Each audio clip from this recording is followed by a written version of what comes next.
Hello, my beautiful people, and welcome back to the Moments Podcast. I think we're going strong on episode 5 right now. I want to start this out by saying happy Monday. I hope that your week is off to a really good start, and if it's not, I want you to know that it's still early enough in this week to make it a good one. Everything is in your control. You have to start telling yourself that. You choose what you're going to make of this week, and I know you're going to do great things with it, but I just wanted to say that before I get into this week's episode. Also, just your little reminder that if you don't follow the podcast Instagram and the podcast TikTok, feel free to go do that. I'm recording this episode on my camera, which means if you guys want to go see some behind the scenes, go check out the TikTok. Ironically, recording this episode makes me a little bit anxious, and that's ironic because this week's episode is all about anxiety. I was going back and forth between making this week's episode moments in spending time alone and moments in anxiety. And I put a poll on Instagram. It was literally a perfect 50-50, which really just did not make the decision making easy, but I ended up going with anxiety because I have had some of the most anxious days I've ever had in my life this past week. And I don't really know why. There's no real reason. I don't exactly choose when these days want to come around, but I figured it would be a good time to do this episode simply because it's very relatable to me right now. And when I posted about the idea, I got so many DMs saying that people are struggling with the same thing. So I don't know if something's just in the air right now, and I don't know if there's something just making us all super anxious, but we're going to talk about it anyways. I want to show you guys some of the things that do help me get past these waves and do get through these emotions. And I don't know, really just talk about these feelings so that maybe you feel less alone, because I know that it is so comforting when I get those DMs of people telling me that they struggle with the same things. It just makes us feel, like I said, like we're not alone. And there's someone out there who's going through the same thing, and if they can get through it, then I can get through it. And it just gives me this little bit of belief and this little bit of hope that it's going to get better and it's going to pass. And for starters, simply anxiety sucks. And I was watching a bunch of TED Talks before I recorded this episode because I wanted to kind of do some research. I would consider myself pretty educated on anxiety because I've struggled with it since I was 13 years old. But I was watching TED Talks, reading articles just to get some actual facts and some real information on why we feel these things and ways that are proven to help us get past these feelings. And after doing all that research, I took a bunch of notes. I made a big outline for this episode that I probably won't even end up using just because I kind of get too sidetracked anyways. But I did learn so much. And one of the coolest things I learned, I wouldn't necessarily say it's a cool thing, but one of the things I learned is that 1 in 14 people struggle with anxiety disorder. And with that, I also learned that there's a difference between normal anxiety and anxiety disorder. It was interesting to find out that we all struggle with anxiety in moments of extreme stress, or if a bear were to come up to you in the woods, you get a little bit anxious, or if you have a really big deadline coming up for school or for work, it's normal to get anxious. But what's not normal, and I don't want to say not normal, what that 1 in 14 experience is anxiety in everyday life, in things that aren't supposed to cause anxiety. And that's kind of what I want to talk about because that's what I struggle with. And that's what I've struggled with in the past. I consider myself to have 2 different kinds of anxiety. I say that I have social anxiety and I have life anxiety. So I'll go deeper into kind of what each of them entails. But I will first kind of give you my backstory on how I struggled with anxiety in middle school and how I learned that it was anxiety. Because for a really long time when I was struggling, I did not know what anxiety was. I didn't know how to help it. I simply thought I was dying of an internal illness. And if you guys listened to the first episode, you know all about that. But if you didn't, I'll give you a quick little rundown. Basically, when I was in middle school, I had a really hard time with bullies and just mean people. And I would get so anxious about going to school that I wouldn't even get on the bus to go to school. And I would call my mom and I would need her to pick me up because I felt so physically sick. Some of the physical symptoms I felt were just being extremely nauseous, super, super shaky, sweaty. I lacked energy, all sorts of things. But that was back in middle school. And instead of realizing that it was something mental, I really thought it was physical. So that's why I thought I was dying of an internal illness. I just couldn't understand why I felt sick every day. And I didn't learn or realize that that was anxiety until honestly a few years ago. I just always wondered why I felt that way, and I was just glad that I didn't feel that way anymore. And my anxiety kind of went away for a little bit, at least as much as I can remember, up until college. And then in college, it got pretty bad again. And I think college is when I really started to struggle with my social anxiety. I was in a new environment, and I was not forced to go out with random people. But when you go somewhere new, like college, you're always meeting new people, and you're always thrown into these big clubs and these big parties with maybe 2 people that you know, and then hundreds of other people that you've never even seen in your life. So to keep myself from getting anxious, and this is a little bit personal, but I don't mind sharing it. I know that everything that I have struggled with, someone else out there has struggled with too. So I feel comfortable enough sharing it. But when I would go to these parties and stuff, I would drink so much to the point where my anxiety would go away. And I relied on drinking to get me by and to make it easier for me to talk to people. And at the time, I didn't realize that that was leading me down a really dark hole and into some really dark mental health spots. But looking back on it, that definitely did. And that's just another form of anxiety and another time period where it was really, really relevant in my life. And then the next time I really struggled with anxiety was in Hawaii. And this was for a different reason. As I'm telling you guys these things, I'm realizing that each time I've gone down a dark path with anxiety, it's come from kind of different areas, and it happens for different reasons. Like, for example, in Hawaii, I was struggling with anxiety that I wasn't good enough, and I was constantly self-conscious, and I was always worried about what people thought of me and what I looked like, and that I had to look presentable enough. When the reality of it was that no one was paying attention. I was just being extremely hard on myself because of how anxious I was.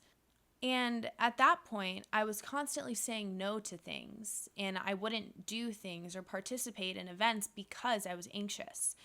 And I've learned a lot from all of those experiences, and I've come to terms with them, and I've become very grateful for them because of what I've learned.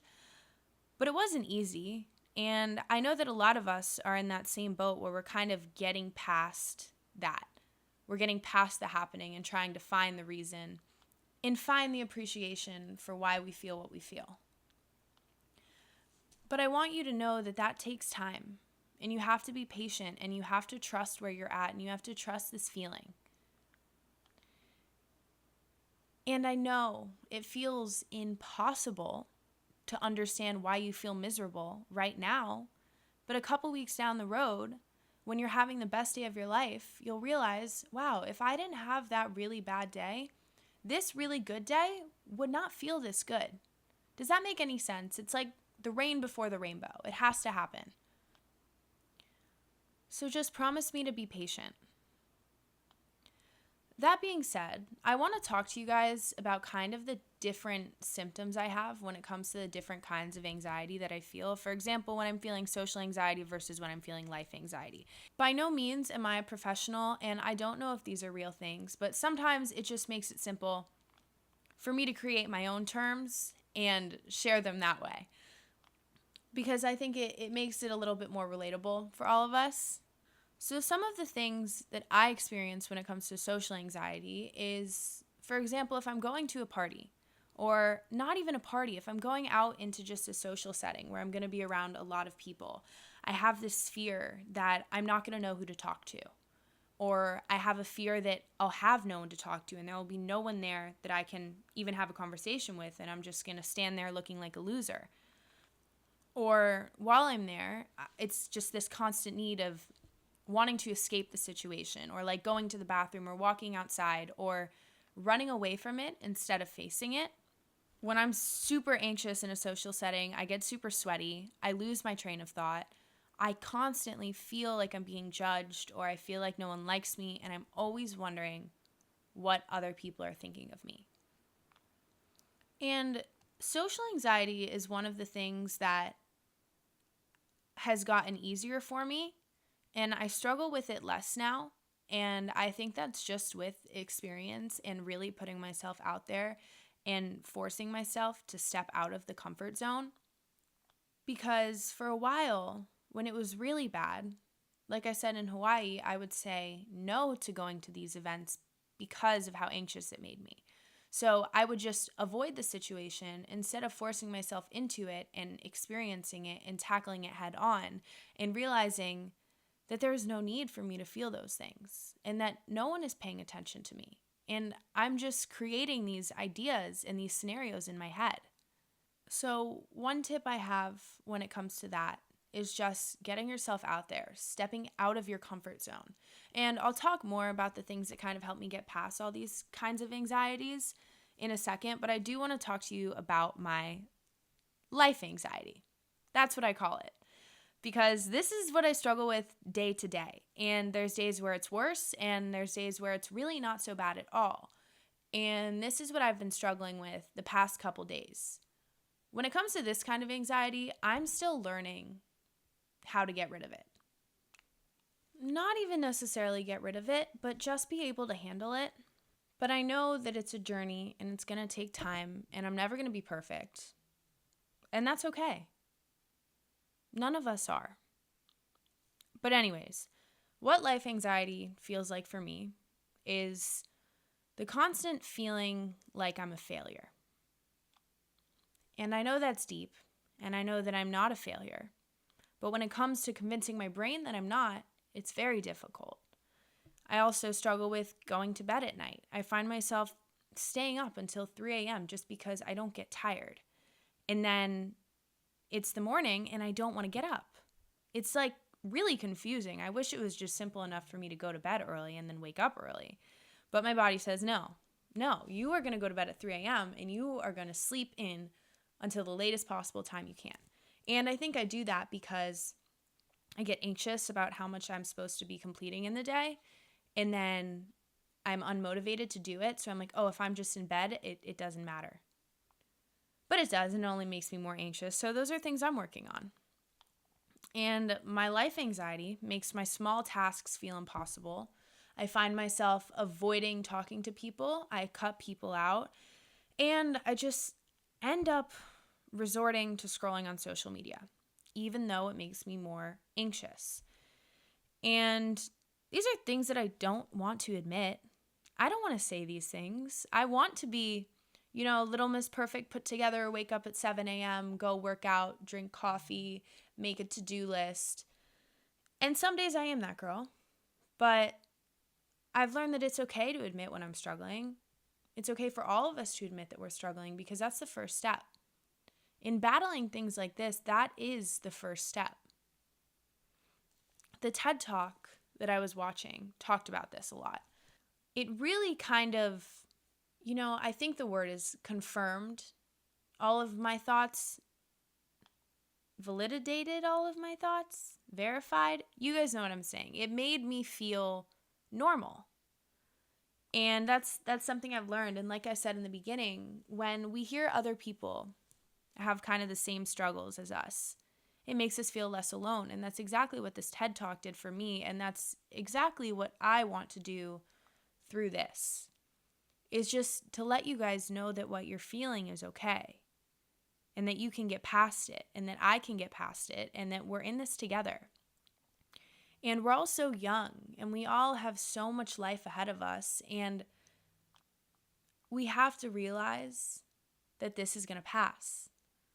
And that the next chapter of our life is going to be so beautiful. And that we're going to learn from all of these moments. But this TED Talk, it also stated that you have to admit when it's an issue. If you keep sweeping it under the rug and just being like, oh, no, it's okay, it's okay, it's okay, it's only going to get worse. And it leads a lot of people into a depression. And that is the last thing that I want for any of us. So I'm sharing the facts with you. It was actually really cool to do all the research kind of before I did this talk because it just kind of made me feel like I know a little bit more about what I'm talking about. And I also want you guys to know that the symptoms of anxiety are different for everyone. I watched another YouTube video just talking about 50 different symptoms that can be caused from anxiety. And it was really interesting for me to watch because I've only struggled with 10 of those things, but I've talked to friends who struggle with a different 10 of those things. So just be aware that if you're feeling something and it feels super unexplainable, it could be anxiety, it could be a lot of other things. But if you do struggle with anxiety, just know that the symptoms are broad. Now that we've talked for like 15 minutes about what anxiety can feel like and how much it sucks, instead of doing that for the next 15 minutes, I want to talk about what can help us, what is genuinely going to get us past this. I find it important not to dwell on the negative for too long. I think, yes, okay, admit how I'm feeling, admit what we're struggling with, and then solve it. Don't allow it to be a problem for too long. Don't sulk in it because that won't make it go away. But what I want you to do before that is, if you have a journal or if you want to open the notes of your phone, total side note, we're getting distracted for a second, but I had a really cool idea today that we're going to release a journal and call it the Moments Journal, where you guys can kind of like follow along with what I'm talking about. And it's kind of going to be a self-guided journal, and I think it's going to be amazing. I'll give you more info on that soon, but I just wanted you guys to be as excited as I am. Until then, though, stick with the notes of your phone or a piece of paper, wherever it is that you want to write this down. And I want you to really sit and really think, you can pause this if you want, about what it is that makes you anxious. What little things are causing your mind to go crazy? Because sometimes the things that are driving us crazy are so simple to fix. I'm anxious because I have too much jewelry on. I'm anxious because I hate my outfit. I'm anxious because I don't like the way my makeup looks. So those are all things we can handle within a few minutes. And it's nice to discover those, because when we think about them, the list kind of just adds up and it builds up. But when you write things down, you realize how much control you have to situate some of these things. And as you're writing down what makes you anxious, you're also going to come across much deeper, much realer, much bigger issues that you might not have realized were causing your anxiety. But when it came and you started writing, it just started flowing and you were like, oh, wow, that's kind of deep.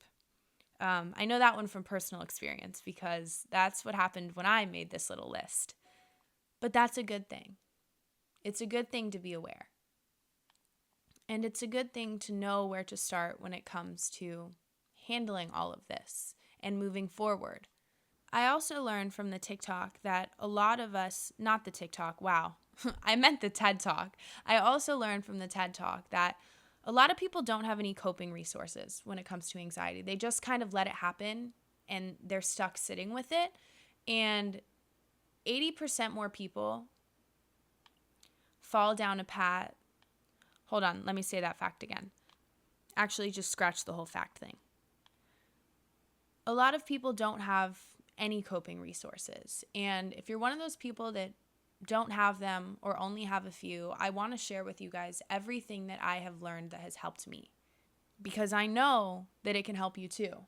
Also, the bullet point list of everything that's making you anxious, leave room for more. I'm sure that as time goes on, you're going to discover more things that make you anxious. And as you write them down, I want you to envision yourself pulling it out of you. It sounds cheesy, I know. But sometimes when we do exercises like that, they actually have a lot more power than we realize. You're pulling the anxiety out of you as you write it onto this paper. And if it benefits you, I want you to rip up the piece of paper, burn the piece of paper. But if it benefits you more to keep them in front of you and keep it written, do that. We're all different. We're all going to experience things differently, and we're all going to heal in different ways. Okay, into how we're going to handle this and how we're going to get past these really, really tough moments. Coping resource number 1 is simply take control of your life. Yes, it's easier said than done. I know that. But I also learned a fact.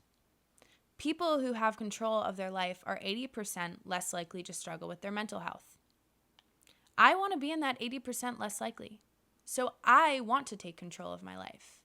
It's important to become the driver of your life instead of running around as the passenger. You choose what life does for you. Don't just sit back and watch what life does to you. And one of the ways that Olivia, the girl who led this TED Talk, advised for us to take control of our lives, she said, do things badly. And at first, I was like, what? No, I'm way too much of a perfectionist. I don't want to do things badly. I want things to be perfect all the time.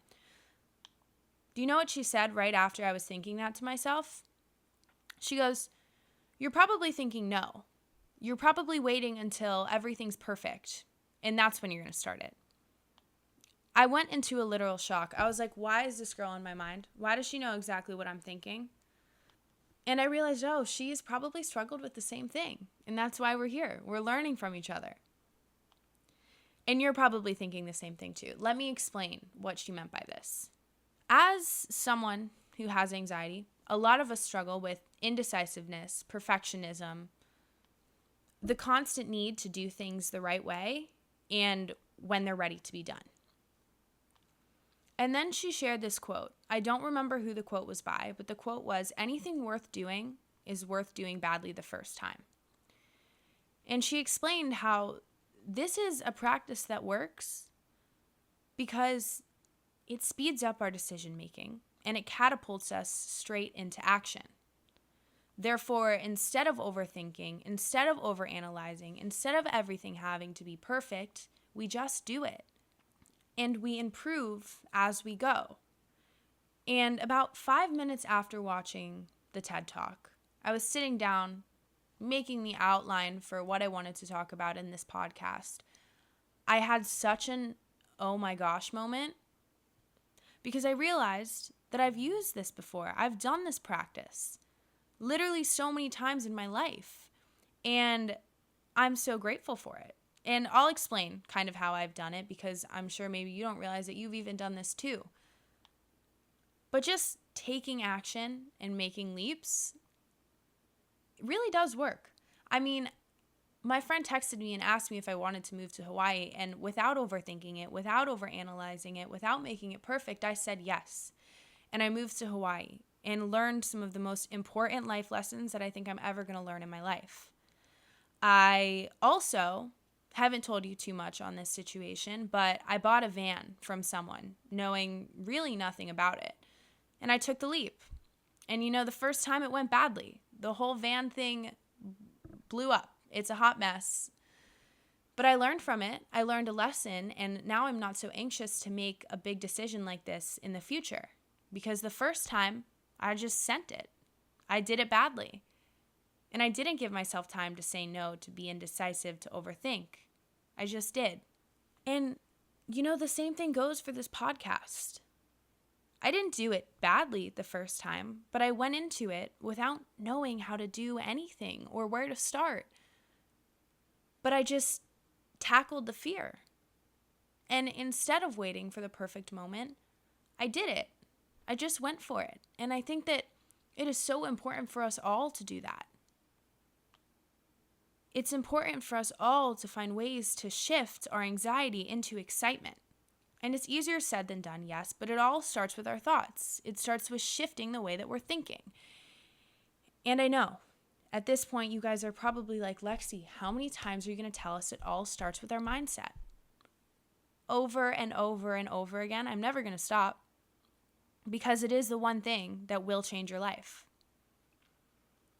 I want you to remember the word shift. My therapist taught me this, and it's been a game changer. She always says, when you're feeling negative thoughts, when you're feeling super anxious or you're feeling super overwhelmed, to just shift that thought process and change it into happy thoughts, good thoughts. Instead of, what if this goes wrong? We say, what if this goes right?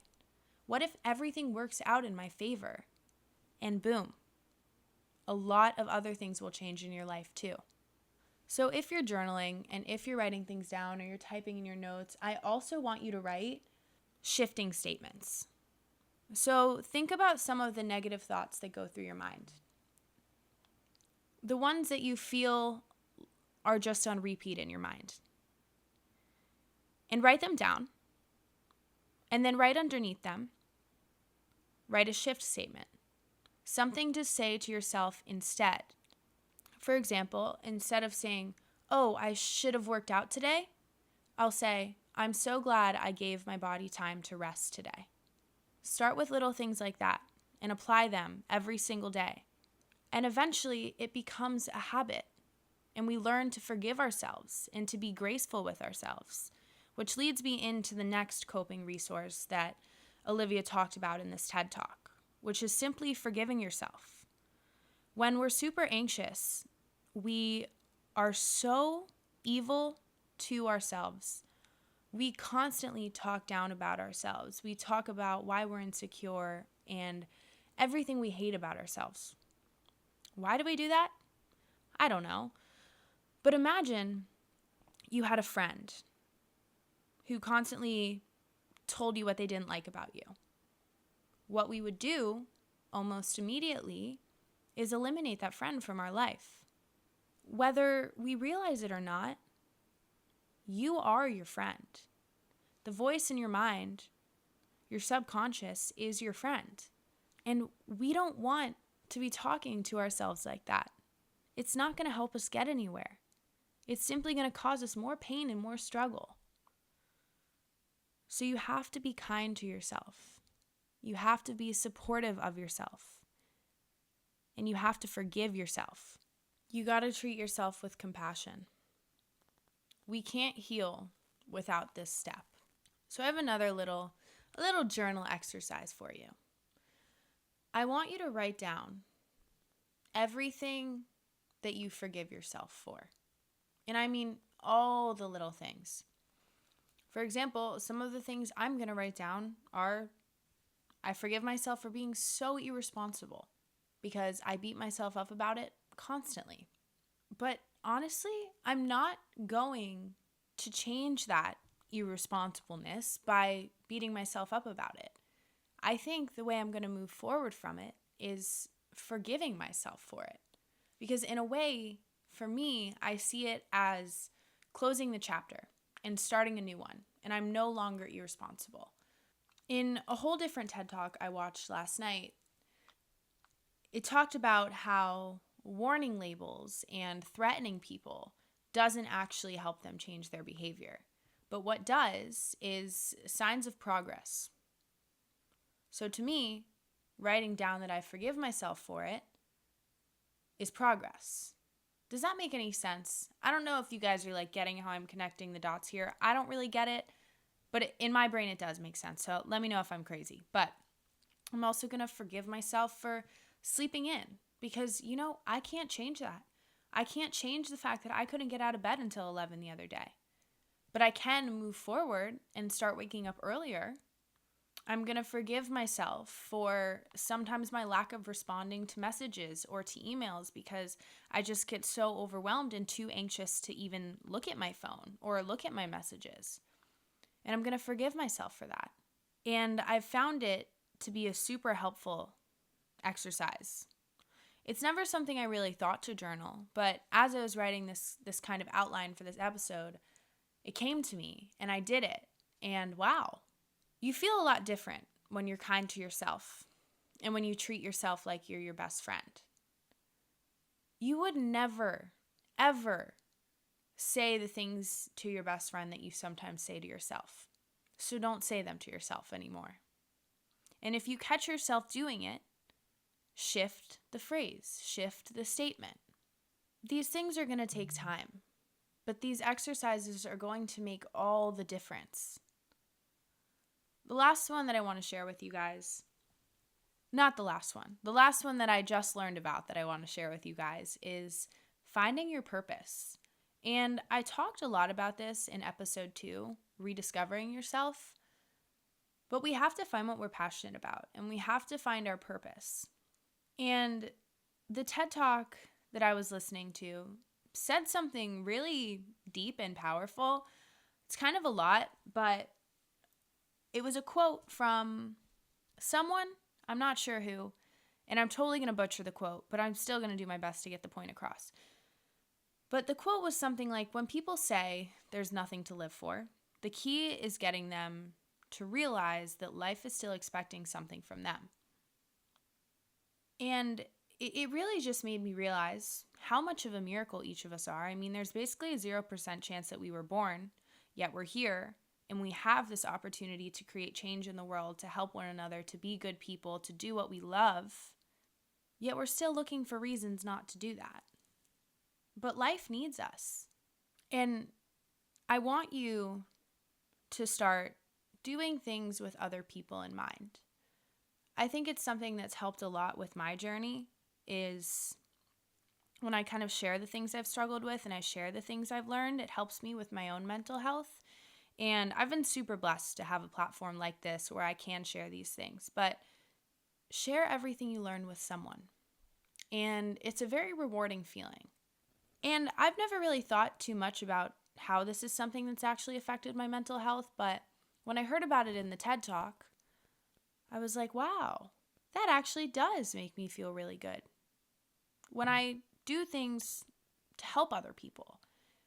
And I'm sure that it can help a lot of us. If you see your best friend struggling with something, your sibling struggling with something, teach them what you know. Help them tackle what they're struggling with. And I think it's going to make you feel a lot better than you realize. Now, those are the 3 things that I learned when I was doing all this research about anxiety that I think are really going to help me moving forward. But I do want to share a couple things with you that I do and that I already have done that help with my anxiety. And I would consider these to be more like physical, and they help me a lot with my physical anxiety.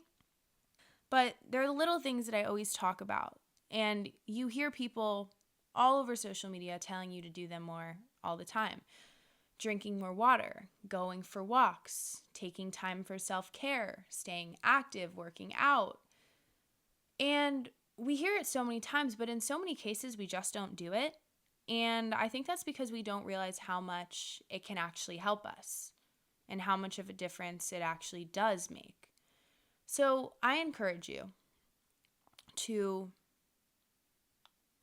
I'm going to give you a list of things. And I want you to write them all down, or write down your favorites, or the ones that resonate with you the most, or the things that you think you'll actually do. And I want you to make it a goal for the next week, this whole entire week. Today, tomorrow, Wednesday, Thursday, Friday, Saturday, and Sunday, to do one of these things and to see if it helps you with where you're at mentally. And even if you're in a good place mentally, I want you to do these things anyways, because you deserve to, and you deserve to be happy, and you deserve to feel good, and you deserve to move your body and take care of yourself, because it does so much for us. The least we can do is give it some time in our day. All right, starting with going for a walk, reading a book, taking a bath, baking cookies, going for a bike ride, watching the sunrise or watching the sunset, journaling, drinking a gallon of water, eating your favorite dessert, doing some kind of physical activity with your body, calling your best friend, calling your parents, calling your grandparents, going to the movies, putting money in your piggy bank, getting your nails done. I'm trying to think of more things, but that's all I got right now. And I'm sure you guys can come up with other things that help you in your mental health. But my challenge for you this week, it's like a homework assignment, but it's literally not a homework assignment at all. And if you can't do it, that's okay. Do something for yourself every single day. Do something that's going to make you feel good and it's going to light you up inside. That's your mission. Because we can hear so much advice and we can listen to it over and over and over again, but we're not going to experience a change until we actually do it. So take the first step, get the momentum, and just go for it.